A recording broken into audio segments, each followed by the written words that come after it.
Scientific computing using Python में आप सबका स्वागत है। आज हम एक नया टॉपिक जो है वो शुरू करने वाले हैं। उसका नाम है numerical solution for ordinary differential equation या फिर numerical solution for initial value problem. So आइए स्टार्ट करते हैं। तो अभी तक हमने जो न्यूमेरिकल डिफरेंशिएशन, न्यूमेरिकल इंटीग्रेशन किया है, तो आज का जो टॉपिक है वो अब हमें करना है कि जो ऑर्डिनरी डिफरेंशियल इक्वेशंस हैं उसको हम कैसे सोल्व कर सकते हैं न्यूमेरिकली। तो हमें इस केस में क्या करना है तो सबसे पहले तो मैं जस्ट बता देता हूँ कि फर्स्ट ऑर्डर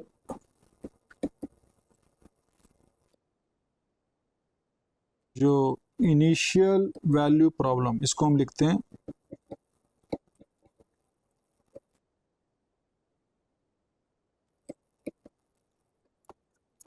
वो क्या होती है, वो होती है dy by D X is equal to, general form में उसको ऐसे लिख सकते हैं,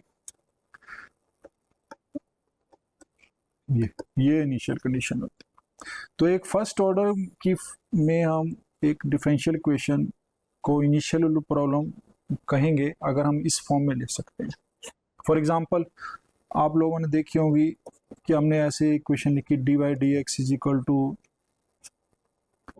साइन एक्स और मैंने लिखा इज जीरो, सपोज ये लिख दिया मैंने, ठीक है। या फिर हमने ऐसे लिख दिया D Y by D X plus X Y is equal to X square और मैंने डिफाइन कर दिया वाई जीरो पे सपोज वन। तो ये जो इक्वेशन है इसको हम अगर हम ऐसे लिखेंगे, इस टाइप की इक्वेशन भी आपने देखी होंगी, तो इसको भी हम ऐसे लिख सकते हैं D Y by D X is equal to X square minus X Y. ये आ गया। तो ये जो हमारा बन गया इस केस में वो फंक्शन बन गया और ये हमारी इनिशियल कंडीशन होती है। तो हम क्या करते हैं कि इस टाइप की इक्वेशन को हमें सॉल्व करना है, पर आपको मतलब ये अगर इक्वेशंस हैं तो हमें पता है कि इस टाइप की इक्वेशन हम सॉल्व कर सकते हैं अगर हमारे पास जो इस टाइप की इक्वेशन है, इफ, इसको मैं नाम देता हूँ वन, इफ इक्वेशन जो D Y by D X है वो अगर हमारे पास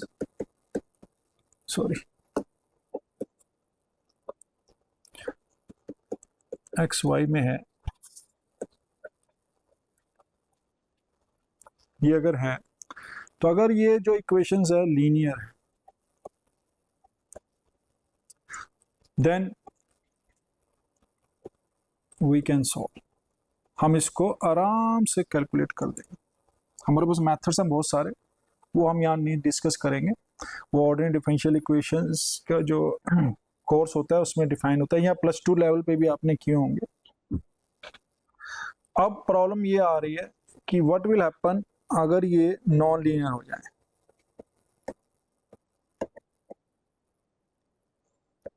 नॉन लीनियर का क्या मतलब हुआ, अगर हमारे पास इस टाइप की इक्वेशन आ जाए D over D X is equal to, suppose मेरे पास आ जाए X square plus Y square, Y zero पे वन ले लो। अब जो ये इक्वेशन है ये नॉन लीनियर इक्वेशन होगी। क्यों? क्योंकि यहाँ जो डिपेंडेंट वेरिएबल वाई उसका स्क्वायर आ गया, ठीक है। तो इस टाइप की इक्वेशन जो है वो हमें पता नहीं है कि कैसे सॉल्व करनी है। या हमारे पास इस टाइप की इक्वेशन आ गई D Y by D X is equal to sine Y. तो ये साइन वाई जो आ गया, तो हमें पता है कि ये जो फंक्शन होता है ये नॉन लीनियर फंक्शन होता है और ये डिपेंडेंट वेरिएबल जो वाई है इसकी फॉर्म में आ गया, तो ये भी नॉन लीनियर इक्वेशन होगी। अब इसका भी नहीं पता हमें इसको कैसे सॉल्व करना है। अब हमारे पास ये तो फर्स्ट ऑर्डर की थी। सेकंड ऑर्डर की अगर हम लिखें, सेकंड ऑर्डर में क्या होता है D square Y by D X square plus A X लिख रहा हूं मैं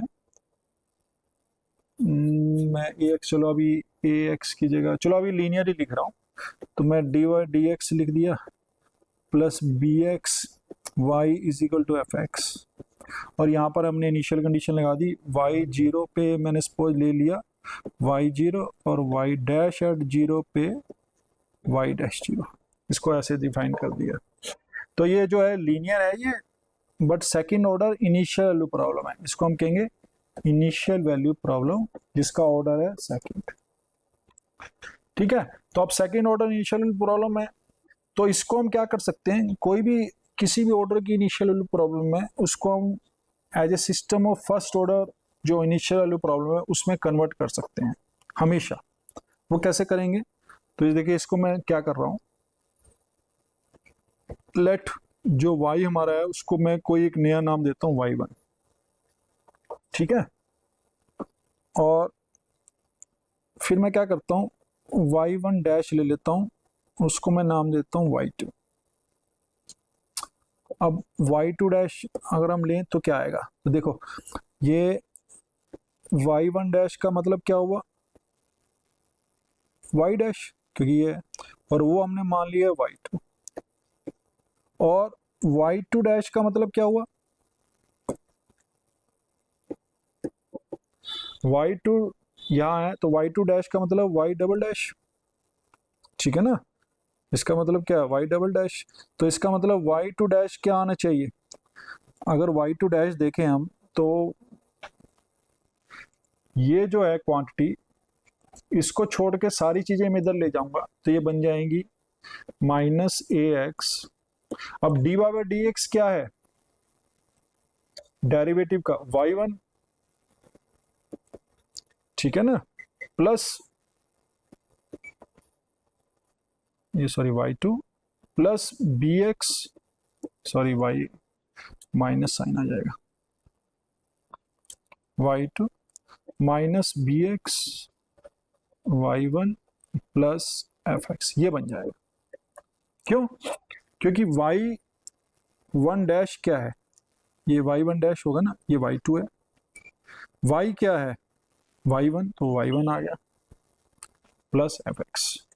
और यहां से इनिशियल कंडीशन देखें तो y0 क्या है, y0 इज y1, तो उसकी वैल्यू जो आ गई वो मेरे पास y1 आ गई, इसको मैं नाम दे दिया मैंने y1, y1 0 लिख लेता हूँ।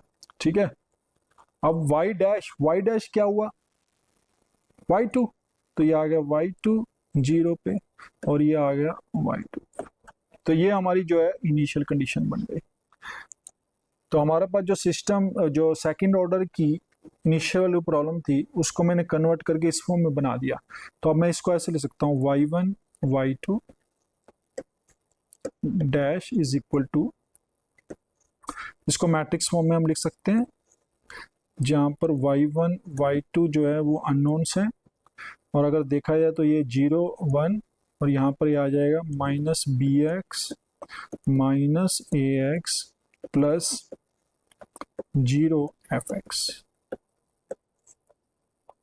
ठीक है, तो ये बन गया हमारा, इसको हम कैपिटल वाई से रिप्रेजेंट कर देते हैं, ये मैट्रिक्स है कोई हमारी ए वाई प्लस एफ एक्स, ये बन गया हमारे पास।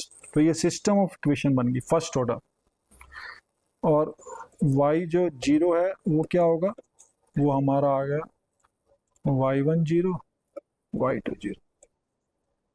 तो ये हम यहाँ से देख के कह सकते हैं कि system of initial value problems हैं जहाँ पर इनिशियल कंडीशन ऐसी की बने।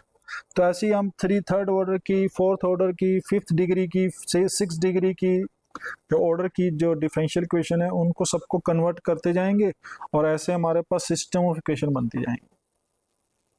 अब ये जो है ये सिस्टम ऑफ इक्वेशन जो है ये लीनियर भी हो सकती हैं, नॉन लीनियर भी हो सकती हैं, क्योंकि डिपेंडिंग अपॉन ये हमारी लीनियर है या नॉन लीनियर। इस केस में तो मैंने लीनियर ली है, बट ये नॉन लीनियर भी हो सकती है। ठीक है, तो हम जो है इसका मतलब ये हुआ कि अगर हम कोई भी ऑर्डर की इनिशियल वैल्यू प्रॉब्लम है हमारे पास, उसको हम चेंज करके सिस्टम ऑफ फर्स्ट ऑर्डर जो है उसमें उसकी फॉर्म में लिख सकते हैं, और उसके बाद हम जो मेथड्स देखेंगे कि फर्स्ट ऑर्डर इक्वेशन को कैसे सॉल्व करना है उसी को हम इस पे अप्लाई कर देंगे। ठीक है, तो अब हम जो है इसका मतलब क्या है कि अब हम हमारा जो मेन पर्पस होगा वो ये होगा कि how to solve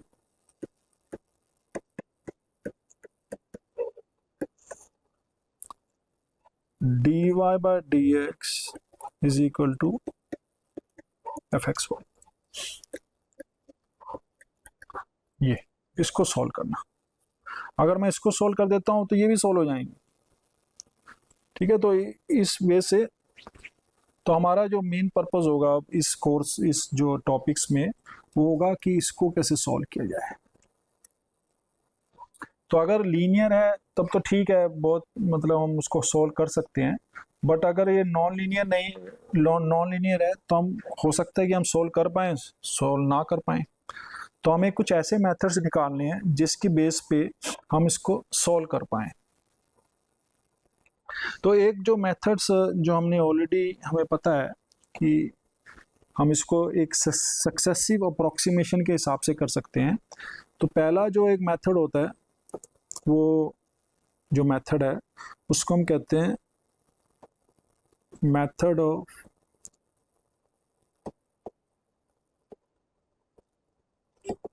successive approximation,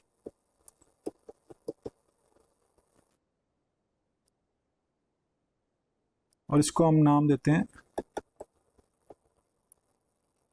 Picard's method. तो इसका जो सोल्यूशन होगा, कोई भी हमारे पास नॉन लीनियर इक्वेशन है सपोज, उसका कोई भी सोल्यूशन होगा, तो सोल्यूशन जो होगा फंक्शन होगा बेसिकली। तो इसका सोल्यूशन क्या है, वाई एक्स है, और वाई एक्स एक फंक्शन है जो डिफरेंशिएबल भी है। ठीक है ना। तो और हम इसमें एग्जिस्टेंस और जो यूनिकनेस होती है वो हम डिस्कस नहीं करेंगे, तो हम मान के चल रहे हैं कि सोल्यूशन जो एग्जिस्ट करता है और यूनिक भी है। तो हमारा जो सोल्यूशन होगा वाई एक्स, वो कोई भी फंक्शन हो सकता है। तो हमें ये भी पता है कि जो फंक्शन है वाई एक्स है, उसको हम एज ए पॉलिनोमियल की फॉर्म में भी लिख सकते हैं, विद द हेल्प ऑफ जो हम पावर सीरीज सॉल्यूशंस करते हैं उसकी हेल्प से हम इसको एक पॉलिनोमियल की फॉर्म में भी लिख सकते हैं। ठीक है, तो हमारा जो मेन पर्पस इसमें क्या है, मेथड ऑफ सक्सेसिव अप्रोक्सीमेशन, कि हम जो सोल्यूशन है वाई एक्स, इसको हम अप्रोक्सीमेट करेंगे और हर एक सक्सेसिव अप्रोक्सीमेशन से हम उसको जो इम्प्रूव करते जाएंगे। ठीक है, तो जो मेथड्स है ये इसको जो नाम देते हैं हम, वो कहते हैं पिकार्ड्स मेथड। तो अब पिकार्ड्स मेथड जो है वो हमें मतलब इसको अप्लाई कैसे करना है। तो देखिए, इसको अप्लाई करने के लिए हमारे पास सपोज ये इक्वेशन है 1, तो मैं क्या करता हूँ, इंटीग्रेट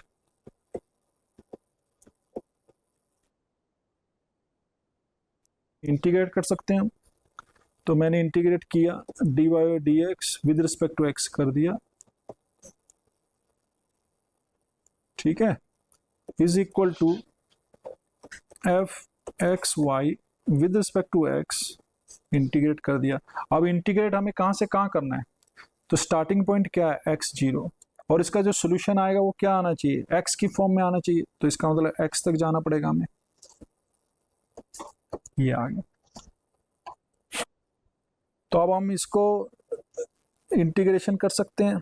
लेफ्ट वाला तो हम इजीली कर सकते हैं भाई, ये डेरिवेटिव है उसको इंटीग्रेट कर रहे हैं, तो इसका मतलब हमारे पास जो है इसका इंटीग्रल y आएगा, x0 x is equal to, अब राइट हैंड साइड जो फंक्शन है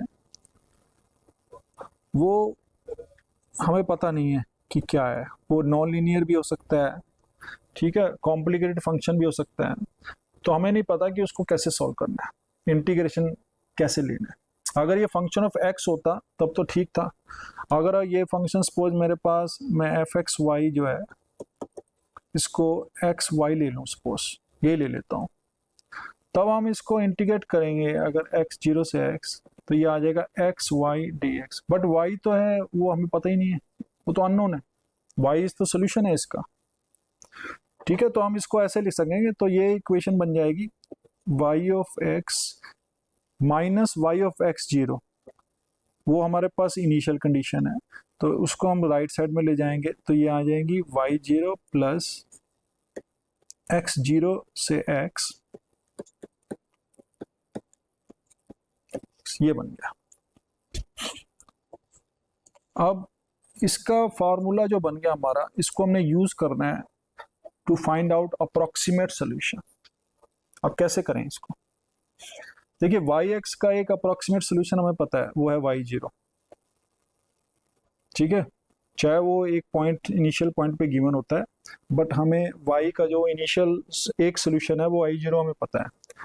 तो इसको हम अब करते हैं, देखते हैं कि इसको हम कैसे जो बेटर करते जाएंगे। तो बेटर करने के लिए अब मैं क्या करता हूँ, देखो इसको मैं कन्वर्ट कर रहा हूँ और एक इटरेटिव फॉर्म में लिख रहा हूँ मैं इसको।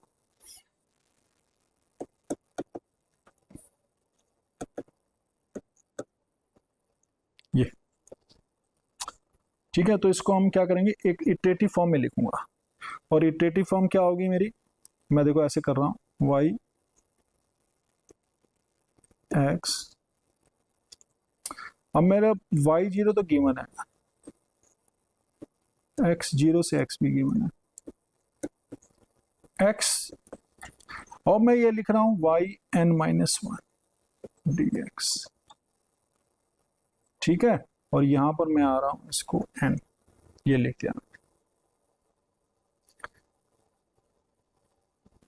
तो ये हमारी जो है एक इटरेटिव फॉर्म बन गई। और ये कैसे इटरेटिव फॉर्म है, अब देखो मैं क्या लिख रहा हूँ, n को 1 ले लूं तो क्या आएगा, देखो ये आएगा y0 प्लस x0 से x f x y0 dx। y0 तो हमें पता ही है, उसको यहाँ सब्स्टिट्यूट कर दूंगा तो ये फंक्शन ऑफ x बन जाएगा सिर्फ, और उसको हम इंटीग्रेट कर देंगे तो वहां से मेरे पास y1 आ जाएगा। फिर y2 क्या होगा, y0 प्लस x0 से x f x, यहाँ पर y1 आ जाएगा। जो हमारा y1 यहाँ आया था उसको मैं यूज कर रहा हूँ अब नया एक अप्रोक्सीमेशन निकालने के लिए, बेटर अप्रोक्सीमेशन निकालने के लिए, वो y2 आ जाएगा। फिर मैं y3 निकाल लूंगा। तो ऐसे हमारे पास एक इटरेशन प्रोसेस स्टार्ट हो जाएगा और हमारे पास जो है वो पॉलिनोमियल्स आती जाएंगी, सॉल्यूशंस आते जाएंगे, और इसको हम इसीलिए कहते हैं कि मेथड ऑफ सक्सेसिव अप्रोक्सीमेशन। और ये अप्रोक्सीमेशन जो है वो बेटर बेटर होते जाएंगे। अब देखते हैं इसको कि इसको यूज कैसे करना है। ठीक है, तो इसको हम यूज करने के लिए एक एग्जांपल ले लेता हूं मैं। हमें दिया गया एक equation dy by D X is equal to X square minus Y, और y0 पे गिवन है मुझे 1। लो ये आ गया। अब देखो इसमें क्या है, हमारे पास एफ एक्स वाई जो है वो एक्स स्क्वेयर माइनस वाई है। ठीक है, तो अगर हम इस इक्वेशंस को देखें तो ये जो इक्वेशन है ये लीनियर है बेसिकली, क्योंकि जो डिपेंडेंट वेरिएबल है वाई उसका कोई स्क्वायर नहीं है, क्यूब नहीं है, कुछ नहीं है, लीनियर है। पर हमें कोई मैटर नहीं करता, हम तो इसी मेथड से जो सक्सेसिव अप्रोक्सीमेशन है इसी से सॉल्व करेंगे इसको। और ये हमारी इनिशियल कंडीशन है। तो ये हमारा जो बन गया ये first order initial value problem बन गई। ओके, अब देखो इसको अगर हम सॉल्व करना है तो हमारे पास जो y0 है वो ये है। तो हमारे पास जो पिकार्ड्स इटरेशंस हैं वो क्या हैं, वो बन जाएंगी yn(x) is equal to y0 plus x0 जो है वो 0 है, तो 0 से लेकर x f x yn-1 dx, ये बन जाएंगे। अब मैं सबसे पहले y1 कैलकुलेट करने की कोशिश करता हूँ। y0 क्या है, 1 है, तो 1 प्लस 0 से x, f क्या है, fxy क्या है ये, तो ये इसमें y की वैल्यू y0 पुट करना पड़ेगा, वो कितना है 1। तो अगर देखा जाए तो ये नहीं बन जाएगा एक्स स्क्वायर माइनस 1 dx। अब मैं इसको इंटीग्रेट कर सकता हूँ, वेरी इजीली कर सकता हूँ, क्योंकि जो अननोन था y वो तो यहाँ से गायब हो गया। अब मैंने इसको कैलकुलेट कर लिया तो ये आएगा 1 plus x cube bye 3 minus x, 0 से एक्स ये आ गया, और ये बन गया मेरा 1। ठीक है, तो इसको मैं सीधा लिख देता हूँ, minus X plus x cube bye 3, ये बन गया हमारा। तो ये हमारे पास फर्स्ट अप्रोक्सीमेशन आ गया हमारे सोल्यूशन का। अभी हमें पता नहीं है सोल्यूशन क्या है, बट ये फर्स्ट अप्रोक्सीमेशन है उसका। ठीक है, तो ये फर्स्ट अप्रोक्सीमेशन आ गया। अब सेकंड अप्रोक्सीमेशन देखें, तो सेकंड अप्रोक्सीमेशन जो होगा वो, इसको मैं सब्स्टिट्यूट कर दूंगा तो ये आएगा 1 प्लस 0 से एक्स, एक्स स्क्वायर माइनस, अब y की जगह जो आएगा वो ये आ जाएगा, तो y की जगह जो आ गया ये आ गया 1 minus X plus x cube bye 3 dx, ये आ जाएगा। इसको मैंने कैलकुलेट किया तो ये आ गया 1 प्लस 0 टू एक्स, अब मैं इसको ऐसे डायरेक्ट ले सकता हूँ, -1 plus x minus X cube bye 3 plus X square dx। इसको मैं इंटीग्रेट कर दूंगा। ठीक है, तो इंटीग्रेट करने पे क्या हो जाएगा, ये वैल्यू 1 प्लस, देखो मैं डायरेक्ट लिख रहा हूँ, तो ये बन जाएगी minus X plus X square by 2 minus X की पावर 4 बाय 12 प्लस एक्स की पावर क्यूब बाय 3, ये आ गई। तो इसको मैंने थोड़ा सा 1 से ले लेंगे तो ये आएगा 1 minus X plus X square by 2 plus x cube bye 3 minus X की पावर 4 बाय 12। तो ये क्यूबिक थी और ये फोर्थ पावर तक चली गई। ये हमारे पास एक नया अप्रोक्सीमेशन आ गया। ठीक है, तो अब सक्सेसिव अप्रोक्सीमेशन में हमने देखेंगे, तो ये एरर देखते हैं अब क्या होगा। फर्स्ट अप्रोक्सीमेशन में एरर जो होगी वो क्या होगी, 1 जो हमने निकाला। ठीक है, फर्स्ट अप्रोक्सीमेशन, मैं अप्रोक्सीमेशन को लिखता हूँ, चलो यहाँ पर लिख देता हूँ, ये जो हमने कैलकुलेट किया है,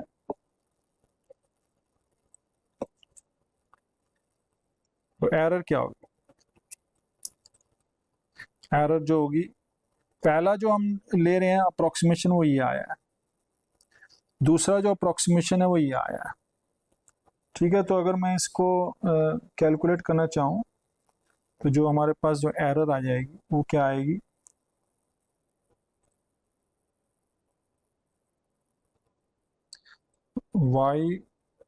y2x माइनस y1x, ये आ जाएगी। तो अगर हम इसको में से माइनस करें तो देखो 1 माइनस एक्स और एक्स क्यूब, तो अगर देखा जाए तो ये आ जाएगा, बचेगा मेरे पास X cube X square by 2 minus X की पावर 4 बाय 12, ये आ जाएगा। तो ये हमारे पास जो एरर है वो यहाँ निकली है। ऐसे ही हम क्या करेंगे, y3 निकालेंगे। अब y3 जो होगी वो क्या होगी, 1 प्लस 0 से एक्स एक्स स्क्वायर माइनस, अब इसको हम सब्स्टिट्यूट करेंगे तो ये आ जाएगा 1 minus X plus X square by 2 X 3 by 3 minus X 4 by 12 dx। ठीक है ना, ये बन जाएगा। इसको हम कैलकुलेट कर सकते हैं, तो ये आ जाएगा 1 प्लस, अब मैं डायरेक्ट ही कर रहा हूँ, देखो एक्स क्यूब बाय 3 हो जाएगा minus X plus X square by 2 minus X cube by 6 minus X 4 by 12 plus X 5 by 60, ये आ गया। इसको हमने कैलकुलेट किया तो ये आ गया 1 minus X plus X square by 2 minus, अब ये जो एक्स स्क्वायर 2 आ रहा है ना, तो ये एक्स क्यूब और ये एक्स क्यूब, इसको देख लेंगे तो ये आ जाएगा प्लस ही आ जाएगा फिर, तो ये plus x cube by 6 minus X की पावर 4/12 प्लस एक्स की पावर 5/60, ये आ गया हमारे पास। तो ये हमारा y3 आ गया। अब इसमें एरर सेकंड थर्ड इटरेशन में जो एरर है वो कितनी है, y3x माइनस y2x। तो इसमें से ये माइनस कर देंगे, तो देखो 1 minus X plus X square, यहाँ तक तो सेम है, और ये x की पावर 4, तो ये बच जाएगा हमारे पास x³ minus sorry plus x5/60, ये आ गया।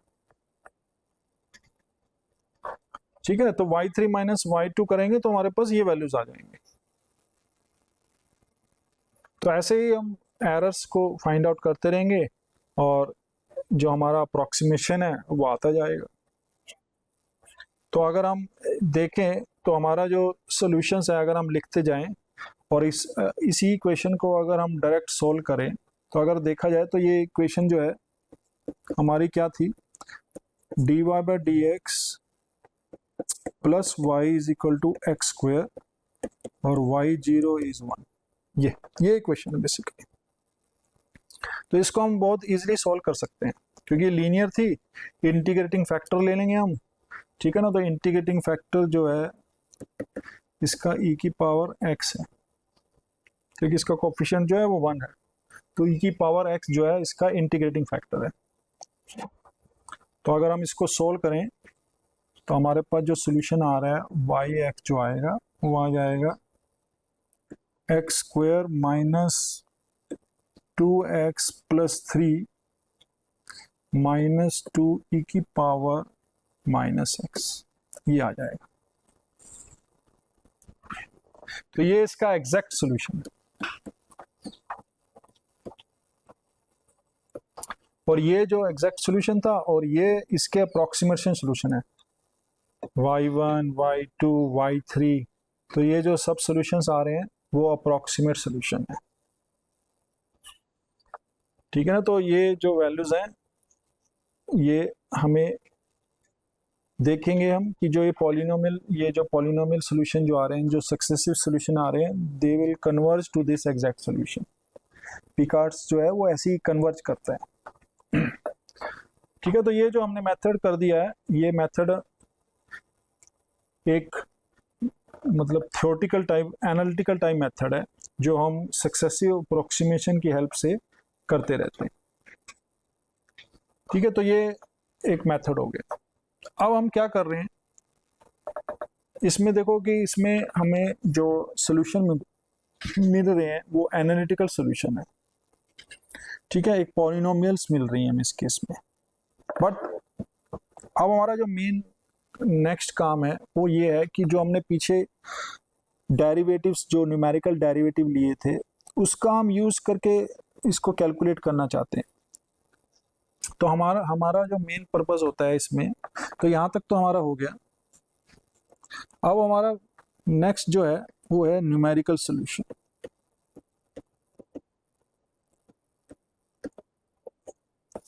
न्यूमेरिकल सॉल्यूशन मतलब हमारे पास ये इक्वेशन है dy/dx is equal to fxy y at x0 is equal to y0।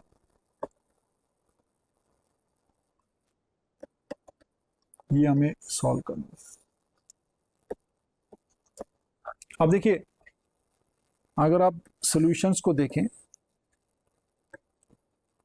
तो ये डिफरेंशियल इक्वेशन है, इसका सॉल्यूशन जो है x0 से स्टार्ट होता है। सपोज x0 यहाँ पर कहीं पर x0 है, वो जीरो भी हो सकती है, वो कुछ भी हो सकता है। अगर टाइम के रिस्पेक्ट में है तो t 0 से आएगा, बट x जो है वो कुछ भी वैल्यू हो सकती है। तो हमारा x0 लिया हमने, इस पे सपोज वैल्यूज गिवन है कोई y0 की, वो यहाँ पर है कोई पॉइंट। उसके बाद जो होता है इसका सोल्यूशन जो है वो कुछ भी हो सकता है, ठीक है। तो x की वैल्यू डिपेंड करती है कि कहाँ तक जा रही है। तो हम क्या करते हैं जब न्यूमेरिकल सोल्यूशन निकाल रहे हैं हम, तो हम मान के चल रहे हैं कि जो हमारा x है वो बिलोंग कर रहा है x0 से सम वैल्यू b तक। तो हम क्या करते हैं इसको एक फाइनाइट इंटरवल में कन्वर्ट कर देते हैं पहले तो, ठीक है। तो अब हमने क्या किया, x0 से सॉल्यूशन स्टार्ट होगा और b तक जाएगा। ये हमने डिफाइन कर दिया। हम इन्फिनिटी तक नहीं ले रहे हैं, हम एक किसी फाइनाइट वैल्यू तक जाएंगे। उसके बाद क्या होगा, हमारा जो सॉल्यूशंस है अब हमें कैलकुलेट करना है। अब हमें सॉल्यूशन तो पता नहीं है क्या है, तो न्यूमेरिकली सॉल्यूशन कैलकुलेट करना है। तो न्यूमेरिकल में हम क्या करेंगे, सबसे पहले तो हम x0 से b तक हम इसको पार्टीशन कर देंगे ऐसे। ये x1 बन जाएगा मेरा, ये x2 बन जाएगा, ये x3 बन जाएगा, ये x4 बन जाएगा ऐसे, और लास्ट में जो xn है वो b बन जाएगा। तो हमने क्या किया, इसको इक्वल पार्टीशंस में डिवाइड कर दिया, और जो स्पेसिंग है आपस में वो इक्वली स्पेस्ड है, उसको वैल्यू दे दी हमने h। ठीक है, तो अब ये जो वैल्यूज बन गई हमारे पास x0 less than x1 less than xn, जो ये है इसको अब हम नाम दे देते हैं, इसको हम बोलते हैं मैश पॉइंट्स और ग्रिड पॉइंट्स, जिसको हम नोडल वैल्यूज बोलते थे ना अभी तक न्यूमेरिकल इंटीग्रेशन में, इंटरपोलेशन में, डिफरेंशिएशन में। अब क्योंकि वो डिफरेंशियल इक्वेशन से रिलेटेड हो गई हैं, और जो ये है, ये जो डोमेन है, ये जो इस डिफरेंशियल इक्वेशन की जो डोमेन है, उसको अगर हम पार्टीशन कर रहे हैं तो उसको हम नाम देते हैं मैश पॉइंट्स या फिर ग्रिड पॉइंट्स। तो अब हम क्या करना है, अब हमें हमारा जो मेन पर्पज है, अब हम इसको हर एक स्टेप में कैलकुलेट करेंगे वैल्यू। पर क्या कर रहे हैं, हमें यहाँ पर वैल्यू गिवन है, अब हमें यहाँ पर एक वैल्यू अप्रोक्सीमेट करनी है इसकी हेल्प से।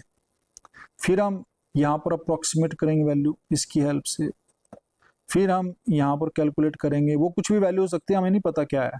तो ऐसे हम क्या करेंगे, हर एक जो मैश पॉइंट है उस पर बढ़ते जाएंगे और कैलकुलेट करते जाएंगे वैल्यूज, और जो उसके बाद जो वैल्यूज है उसको हम आपस में मिला देंगे, तो हमारे पास एक अप्रोक्सीमेट सोल्यूशन बन जाएगा। एग्जैक्ट तो नहीं होगा, वो अप्रोक्सीमेट सोल्यूशन होगा। ठीक है, तो ये डिपेंड करता है कि हर एक इंटरवल पे, हर एक इटरेशन पे हमें सोल्यूशन निकालना है। तो पहले हम x0 पे निकाल चुके हैं, वो तो हमें पता ही है। अब हमें हमारा पर्पस होगा x1 पे निकालना, फिर x1 पे निकल जाएगा, फिर x2 पे निकालेंगे, फिर x3 पे निकालेंगे, फिर x4 पे निकालेंगे। तो ऐसे हमारे पास जो सॉल्यूशंस हैं वो इन मैश पॉइंट्स पे आ जाएंगे। अब इसके बीच में सॉल्यूशन क्या है वो हमें नहीं पता है, बट ये है कि जो मैश पॉइंट्स हैं उनके ऊपर जो सॉल्यूशन है वो हम कैलकुलेट कर लेंगे। ठीक है, और जो h है वो मैश विड्थ है। तो आपको पता ही है कि अगर h जो है बहुत ज़्यादा स्मॉल होगा तो उतना ही अप्रोक्सीमेशन जो है वो बेटर होता जाएगा।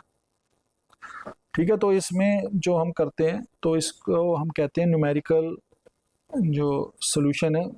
तो न्यूमेरिकल सॉल्यूशन हमें क्या मिलेंगे, फिर हमारे जो न्यूमेरिकल सॉल्यूशन होंगे वो ये मिल जाएंगे हमारे solution y0 y1 y2 y3 ये सब।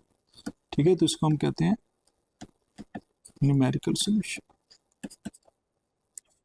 पर ये कैसे कैलकुलेट करना है, हम इसको कैसे कैलकुलेट करें, तो उसके लिए जो मेथड्स हैं, तो हमारे पे कुछ चीज़ें इन्वॉल्व होती हैं इसमें।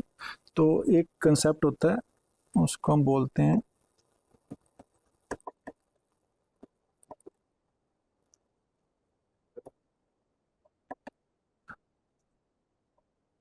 डिस्क्रिटाइजेशन। डिस्क्रिटाइजेशन का मतलब क्या है, अब ये जो इनिशियल वैल्यू प्रॉब्लम है, इसमें अगर हम देखेंगे तो फंक्शन जो है हमारा, इसमें y(x) जो है वो एक कॉन्टिन्यूस फंक्शन है।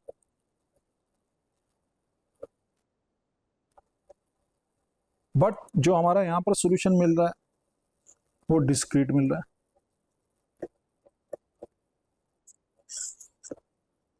ठीक है, तो इसका मतलब क्या है, जो हमारी जो इनिशियल प्रॉब्लम है उसको भी हमें डिस्क्रीट फॉर्म में लिखना होगा। तो इस प्रोसेस को हम कहते हैं डिस्क्रिटाइजेशन प्रोसेस। तो डिस्क्रिटाइजेशन में क्या होता है, जो हमारा डेरिवेटिव है dy/dx, ठीक है, इसको हम क्या करेंगे, किसी आयत ग्रिड पॉइंट पे लिखने की कोशिश करेंगे। तो that will be equal to, अब हम सपोज हम इसको ऐसे लिख लेते हैं y i+1 - y i/h। Plus order of H. तो इसको हमें पता है कि हमने किया था कि जो डेरिवेटिव्स हैं उसको फॉरवर्ड जो फाइनल डिफरेंस है ऑपरेटर उससे कैलकुलेट कर सकते हैं, ये हमने पीछे पढ़ा हुआ है। इसको मैं बैकवर्ड से भी कर सकता हूँ, और हमने देखा था कि ये ऑर्डर ऑफ एच अप्रोक्सीमेशन जो एक्यूरेसी देते हैं, इसको मैं सेंट्रल से भी कर देता हूँ, कर सकता हूँ, बट इस केस में ऑर्डर ऑफ एक्यूरेसी बढ़ जाता है।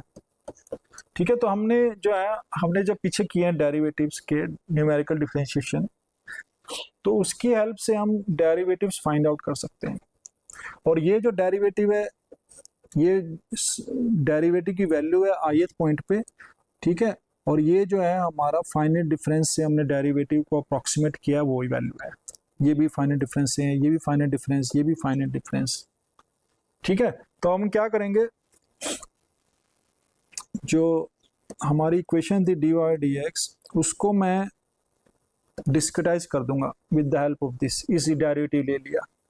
राइट साइड में जो हमारा फंक्शन है वो क्या बन गया, फिर वो बन गया F X I Y I. ठीक है, और y at x zero y zero वो हमें पता ही होता है, तो हमेशा जो स्टार्टिंग पॉइंट है वो तो पता ही है हमें। ठीक है, तो अब हमारे पास जो है ये एक वे हो गया डिस्क्रिटाइजेशन की हेल्प से, और ये जो हमारा प्रोसेस हो गया, ये हम इसको हम कहेंगे कि जो हमारी है ये न्यूमेरिकल स्कीम बन गई, डिपेंडिंग अपॉन कि हम जो डेरिवेटिव्स हैं इसको कैसे अप्रोक्सीमेट कर रहे हैं, फॉरवर्ड से कर रहे हैं, बैकवर्ड से कर रहे हैं, सेंट्रल से कर रहे हैं, या फिर किसी और से भी कर सकते हैं। ठीक है, तो उसकी हेल्प से हमारे पास न्यूमेरिकल स्कीम जो हम डिस्कस करेंगे वो अलग अलग स्कीम्स आती जाएंगी, डिपेंडिंग अपॉन कि हमने कौन सा डेरिवेटिव लगाया, और डिपेंडिंग अपॉन कि उसकी ऑर्डर ऑफ एक्यूरेसी कितनी है। ठीक है, तो उसका ऑर्डर ऑफ एक्यूरेसी जो है वो भी हम कैलकुलेट करेंगे, और अगर सोल्यूशन नोन है तो हम एरर भी फाइंड आउट कर सकते हैं। ठीक है, तो उसके बाद ये हो गया, तो जो भी न्यूमेरिकल स्कीम्स होंगी उसमें फिर कुछ टर्म्स हम हमेशा कैलकुलेट करने की कोशिश करें। पहले तो हम उसको चेक करेंगे कि कन्वर्जेंस,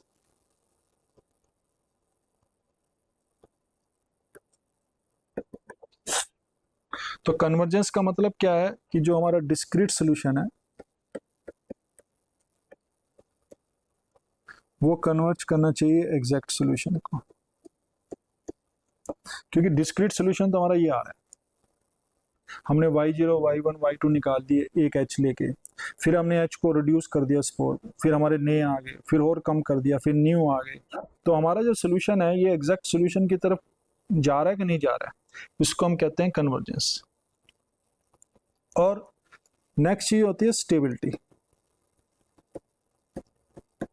स्टेबिलिटी का मतलब क्या हुआ इसमें, अब देखिए हमने जो सोल्यूशन निकाला, पहले हमने सोल्यूशन निकाला यहाँ इस पॉइंट पे, चलो इस पॉइंट पे तो गिवन था, तो फिर हमने सोल्यूशन निकाला यहाँ पर, ये मतलब ये सोल्यूशन निकाला इस पॉइंट पे x1 पे। अब यहाँ से यहाँ मैंने x1 पे y1 निकाला, तो इसमें कुछ एरर आ गई होगी।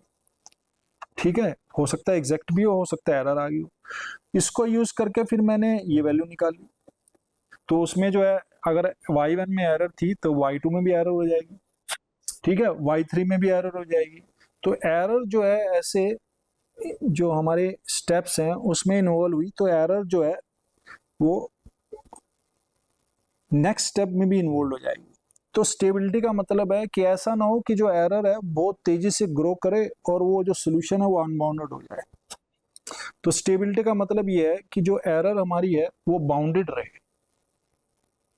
ठीक है, तो इसका मतलब क्या है कि जो एरर्स हैं, जो क्यूमुलेटिव एरर्स हैं सारी, वो सारी की सारी जो हैं एक मतलब बाउंड में रहे, एक आगे ना बढ़ जाए, उससे इन्फिनिटी की तरफ ना चले जाए, तो उसको हम कहते हैं स्टेबिलिटी।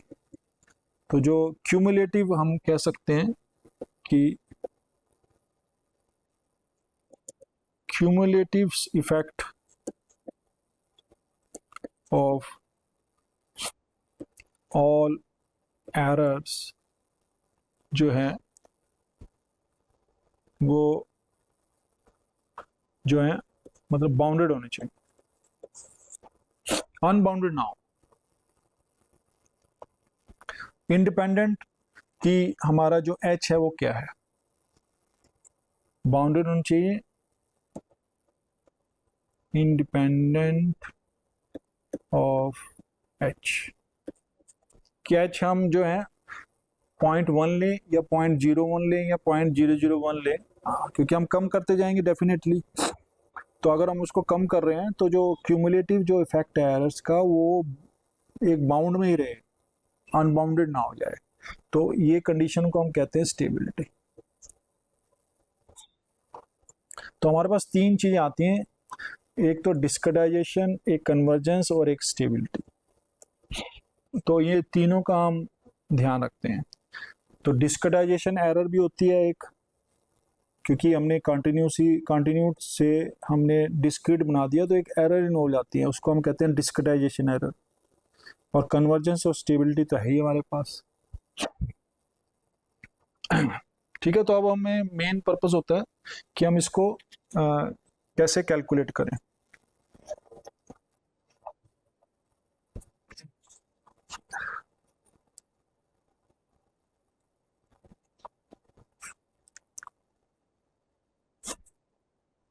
तो अब जो हम सबसे पहला मेथड डिस्कस करेंगे और उस मेथड को कहते हैं Euler method.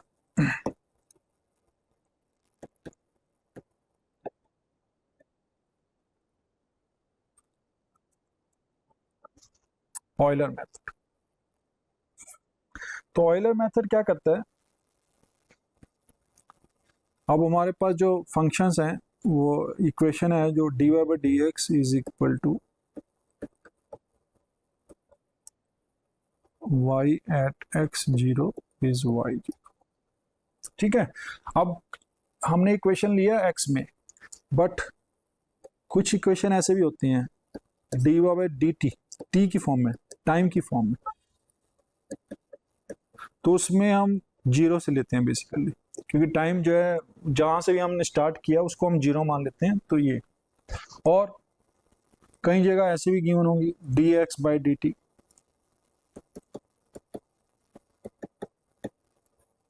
x at 0 is x0। तो ये भी हो सकती है, ये भी हो सकती है, ये भी हो सकती है। कुछ बुक्स में अलग गिवन है, किसी बुक्स में अलग गिवन है, तो डिपेंडिंग अपॉन कि कौन सी नोटेशन हम यूज कर रहे हैं। ठीक है, पर हमारा जो मेन पर्पस है वो सॉल्व करना है इनिशियल वैल्यू प्रॉब्लम के लिए। तो अब देखो, अब इस केस में क्या कर रहे हैं हम, अब सपोज हमारे पास ये कोई सोल्यूशन है, ये वैल्यूज है कोई x0, यहाँ पर हमें वैल्यूज गिवन है।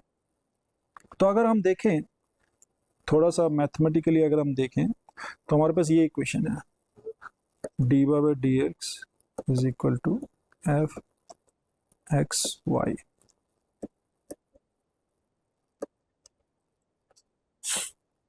इस पॉइंट पे अगर हम एक्स नोट पे देखें तो राइट हैंड साइड फंक्शन क्या होगा, एक्स नोट वाई नोट, एक कुछ वैल्यू आएगी, एक ये जो है एक वैल्यू आ गई, सपोज ये वैल्यू जो है सी आ गई।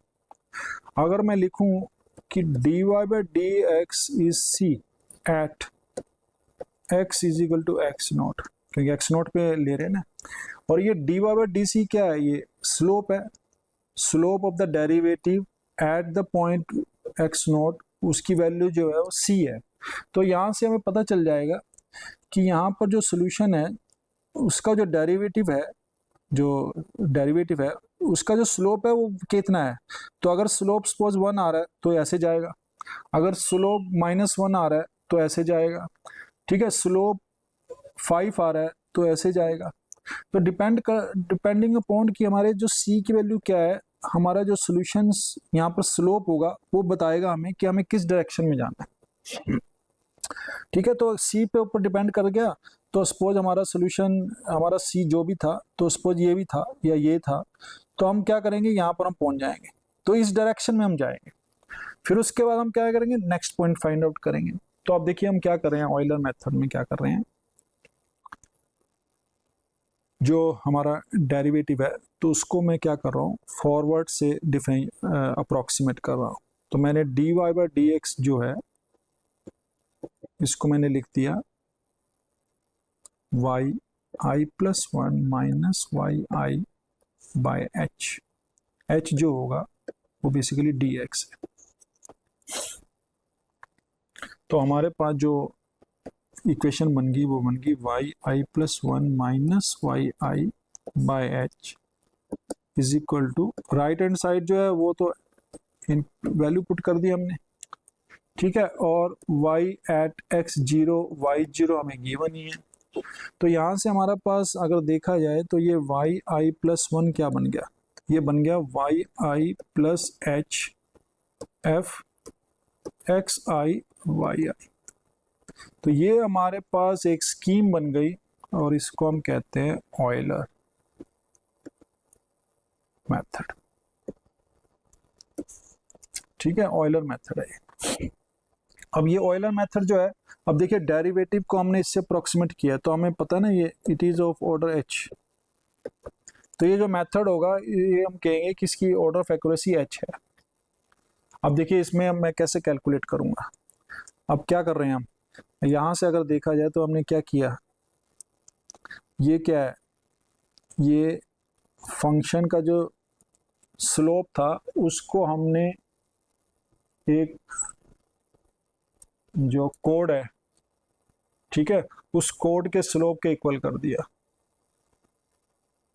राइट। तो इसका मतलब एक्स जीरो क्या है और सपोज एक्स वन यहाँ है, तो एक्स वन पे जो भी वैल्यू आ गई, सपोज कोई वैल्यू ही आ गई, तो ये जो वैल्यूज आई ये जो कोड की वैल्यू है, ये जो वैल्यूज है ये, तो अगर देखा जाए तो क्या होगा, अगर मैं आई को यहाँ पर जीरो पुट कर दूं तो ये आ जाएगा वाई वन क्या होगा Y zero plus H F at X zero Y zero.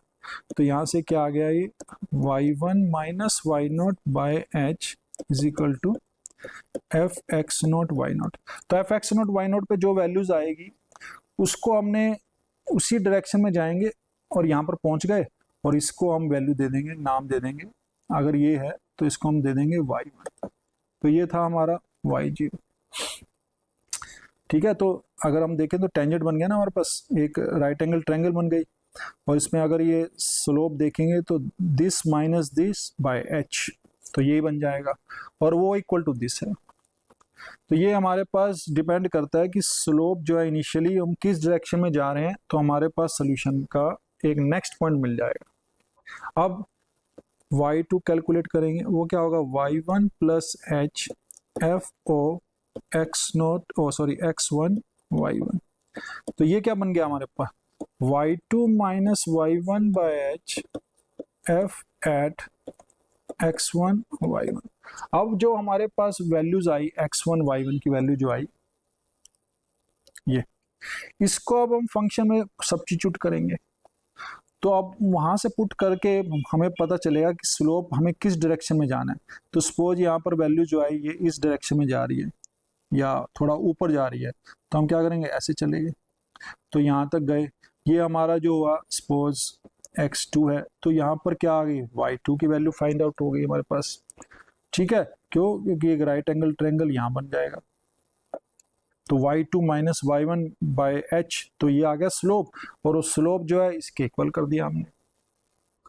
ठीक है, तो हर एक जो इटरेशन है उस पे जो है हम फंक्शन जो हमें गिवन है उसकी वैल्यूज भी यूज कर रहे हैं, और जो हमारा डेरिवेटिव है उसको हम एक जो हमारे पास मीन वैल्यू थ्योरम है बेसिकली, या अप्रोक्सीमेट कर रहे हैं हम डेरिवेटिव को with the help of A code जो हमारे पास जो सीकेंड है बेसिकली उसकी वैल्यू से।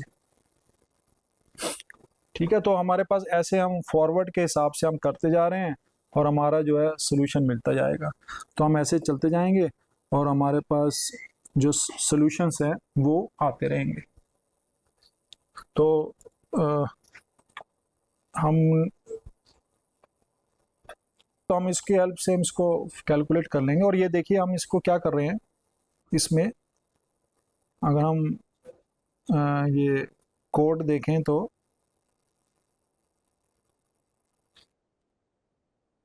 तो मैंने क्या किया, अभी हम इसको डिस्कस करेंगे, पर अभी मैं एक डायरेक्शन फील्ड का बनाया है कि कोई भी अगर डिफरेंशियल इक्वेशन लें हम, तो उसका जो डायरेक्शन फील्ड है उसकी हेल्प से हम चेक कर सकते हैं कि नहीं कि जो सोल्यूशन है किस डायरेक्शन में जा रहा है।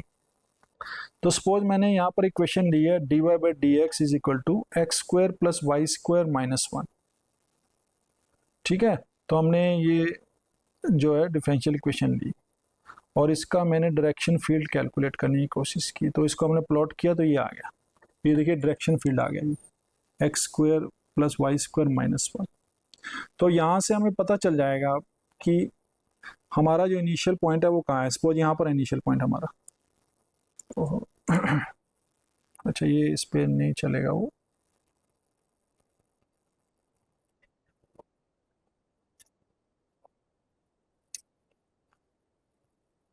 ठीक है। तो हम यहाँ पर क्या करेंगे, डिपेंडिंग अपॉन कि हमारे पास जो वैल्यूज हैं, तो अब हम क्या कर सकते हैं, ये देखिए जो एरोज है ना, ये arrows right hand side vector जो था ना और एफ एक्स वाई, उसमें वैल्यू पुट करेंगे एक्स और वाई की और वहाँ पर स्लोप आ जाएगा।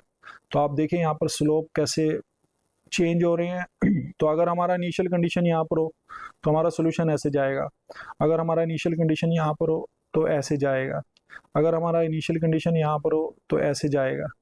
तो डिपेंडिंग अपॉन कि हमारी इनिशियल कंडीशन कहाँ पर लाई कर रही है, हमें एक यूनिक सोल्यूशन मिल जाएगा।